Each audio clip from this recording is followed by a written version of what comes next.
Americanos e japoneses são hoje importantes aliados, mas, 70 anos atrás, os dois países protagonizaram uma das mais sangrentas batalhas da Segunda Guerra Mundial. Dos Estados Unidos, as correspondentes Cleide Klock e Yula Rocha mostram no que se transformaram cenários importantes deste conflito.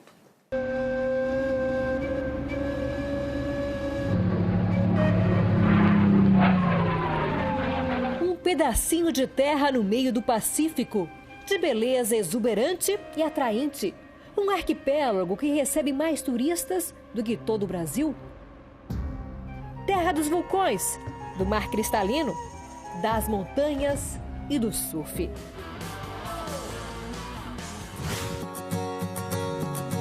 Um estado com traços asiáticos, onde 60% da população é oriental, a maioria japonesa.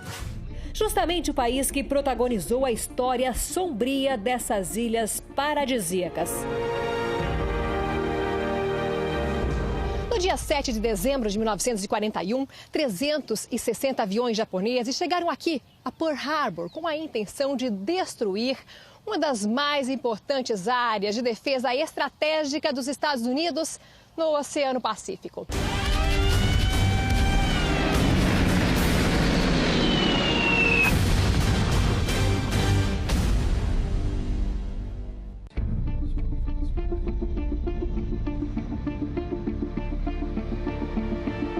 Em minutos, a maior parte da frota marítima americana no Pacífico foi destruída. 200 aviões e 14 navios. E um saldo sangrento, mais de 2.400 mortos. A metade das vítimas estava no navio Arizona, que afundou. A date which will live in infamy. Um dia que viverá na infâmia, classificou então o presidente americano Franklin Roosevelt ao falar da deslealdade do Japão, que não emitiu alertas. Os políticos na época acreditavam que os Estados Unidos estavam isolados e poderiam ficar fora da guerra que ocorria na Europa. Mas o ataque mudou nossa história para sempre.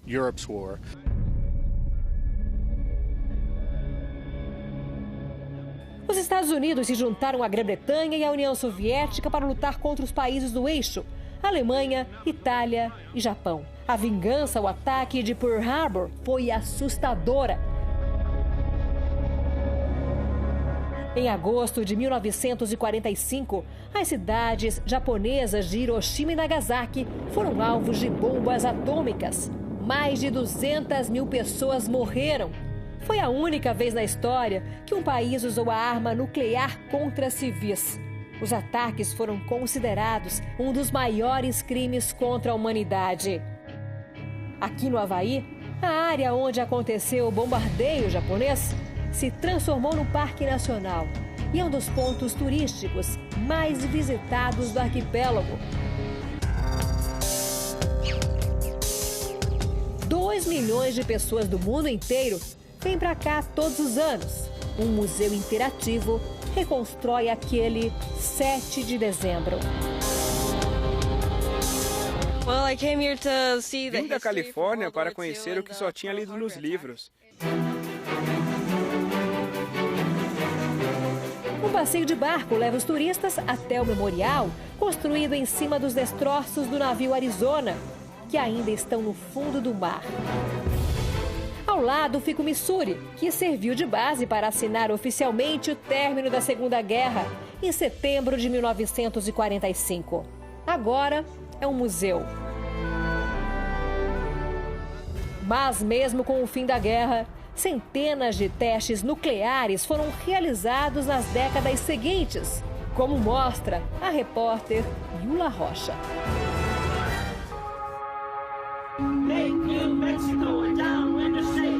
2 vezes por ano tem engarrafamento no meio do deserto do Novo México.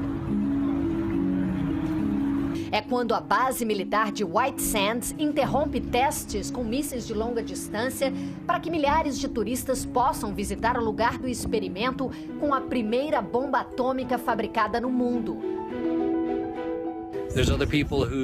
Tem gente que vem por curiosidade. Outros saem daqui aos prantos ao comprovarem como o mundo mudou. A bomba, apelidada ironicamente de Little Boy, ou Pequeno Menino, viajou a bordo deste B-29, o avião mais rápido e potente da época.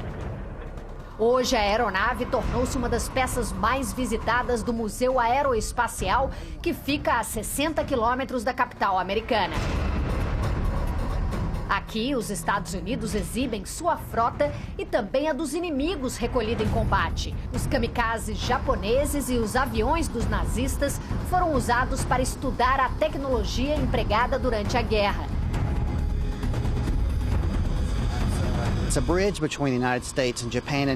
É uma ponte entre Estados Unidos e Japão para aprendermos as lições dessa guerra, que foi uma grande e sangrenta guerra entre duas nações e o mundo. Também é uma lição para olharmos para trás e sabermos o que não fazer de novo. Os americanos adoram comemorar suas conquistas militares, mas este avião especificamente, que deu fim à Segunda Guerra Mundial, não é exibido aqui como um troféu. Pelo contrário, o Enola Gay serve para refletirmos sobre o uso da bomba atômica. E a questão nuclear, até para fins pacíficos, é até hoje vista como uma grande ameaça global.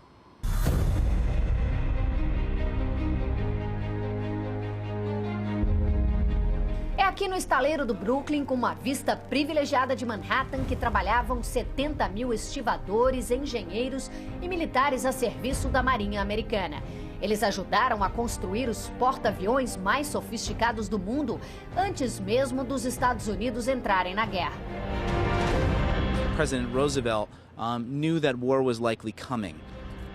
O guia, que traz turistas para cá uma vez por mês, nos conta que o plano do então presidente Roosevelt era expandir o estaleiro, porque ele sabia que seria inevitável a batalha. Pouca gente conhece a história e tem acesso a esse local importantíssimo durante a Segunda Guerra Mundial. Os navios americanos e de seus aliados destruídos em combate lá na Europa e na Ásia eram trazidos para cá. E neste estaleiro, as embarcações eram rapidamente recuperadas e enviadas de volta para a guerra. Hoje, as docas viraram um gigantesco parque industrial com 330 fábricas, de adoçantes a uniformes espaciais e o endereço do maior estúdio de cinema e televisão fora de Hollywood. New York, New York, I wanna go down. O hospital militar, que funcionava dentro deste complexo durante a guerra, será aproveitado para filmagens. Foi aqui que Jane, filha de médico, morou parte da infância. Emocionada com a primeira visita desde aquela época, Jane lembra dos dias em que torcia para o ônibus escolar quebrar para ir ao colégio de ambulância. A casa dela, abandonada pelo tempo, em breve pode virar cenário para mais um famoso filme. Quem sabe de guerra? Um fascínio da indústria de Hollywood.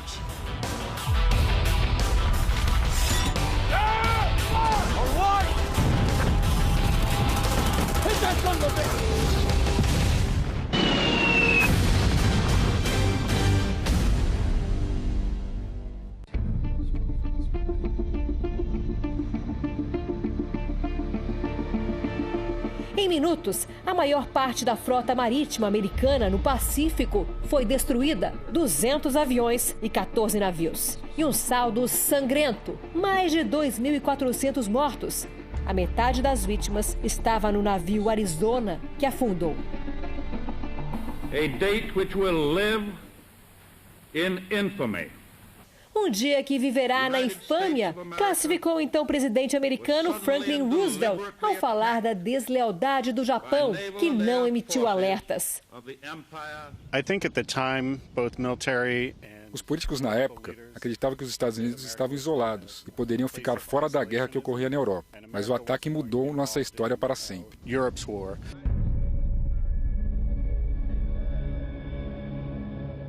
Os Estados Unidos se juntaram à Grã-Bretanha e à União Soviética para lutar contra os países do eixo, Alemanha, Itália e Japão. A vingança ao ataque de Pearl Harbor foi assustadora. Em agosto de 1945, as cidades japonesas de Hiroshima e Nagasaki foram alvos de bombas atômicas. Mais de 200 mil pessoas morreram. Vezes por ano tem engarrafamento no meio do deserto do Novo México. É quando a base militar de White Sands interrompe testes com mísseis de longa distância para que milhares de turistas possam visitar o lugar do experimento com a primeira bomba atômica fabricada no mundo. Tem gente que vem por curiosidade. Outros saem daqui aos prantos ao comprovarem como o mundo mudou. A bomba, apelidada ironicamente de Little Boy, ou Pequeno Menino, viajou a bordo deste B-29, o avião mais rápido e potente da época. Hoje, a aeronave tornou-se uma das peças mais visitadas do Museu Aeroespacial, que fica a 60 quilômetros da capital americana. Aqui, os Estados Unidos exibem sua frota e também a dos inimigos recolhida em combate. Os kamikazes japoneses e os aviões dos nazistas foram usados para estudar a tecnologia empregada durante a guerra.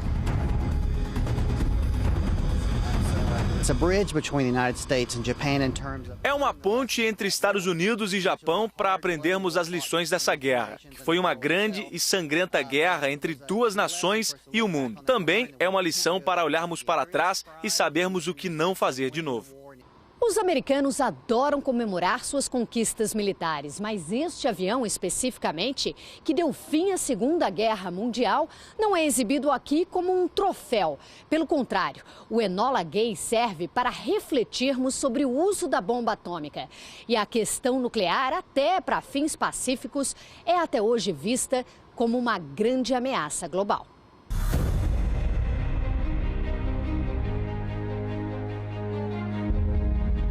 É aqui no estaleiro do Brooklyn, com uma vista privilegiada de Manhattan, que trabalhavam 70 mil estivadores, engenheiros e militares a serviço da Marinha Americana. Eles ajudaram a construir os porta-aviões mais sofisticados do mundo, antes mesmo dos Estados Unidos entrarem na guerra. President Roosevelt knew that war was likely coming. O guia, que traz turistas para cá uma vez por mês, nos conta que o plano do então presidente Roosevelt era expandir o estaleiro, porque ele sabia que seria inevitável a batalha. Pouca gente conhece a história e tem acesso a esse local importantíssimo durante a Segunda Guerra Mundial. Os navios americanos e de seus aliados destruídos em combate lá na Europa e na Ásia eram trazidos para cá. E neste estaleiro, as embarcações eram rapidamente recuperadas e enviadas de volta para a guerra. Hoje, as docas viraram um gigantesco parque. É a única vez na história que um país usou a arma nuclear contra civis. Os ataques foram considerados um dos maiores crimes contra a humanidade. Aqui no Havaí, a área onde aconteceu o bombardeio japonês se transformou no Parque Nacional e é um dos pontos turísticos mais visitados do arquipélago. 2 milhões de pessoas do mundo inteiro vêm para cá todos os anos. Um museu interativo reconstrói aquele 7 de dezembro. Vim da Califórnia para conhecer o que só tinha lido nos livros. Um passeio de barco leva os turistas até o memorial, construído em cima dos destroços do navio Arizona, que ainda estão no fundo do mar. Ao lado fica o Missouri, que serviu de base para assinar oficialmente o término da Segunda Guerra, em setembro de 1945. Agora é um museu. Mas mesmo com o fim da guerra, centenas de testes nucleares foram realizados nas décadas seguintes, como mostra a repórter Yula Rocha.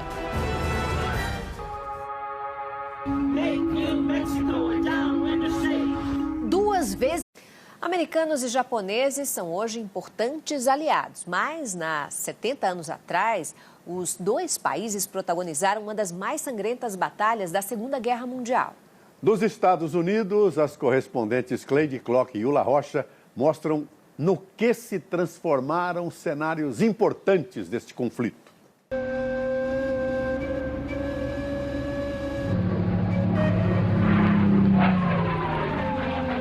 pedacinho de terra no meio do Pacífico, de beleza exuberante e atraente.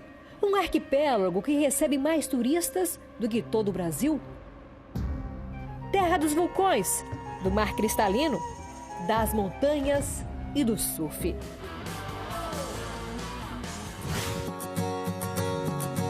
Um estado com traços asiáticos, onde 60% da população é oriental, a maioria japonesa.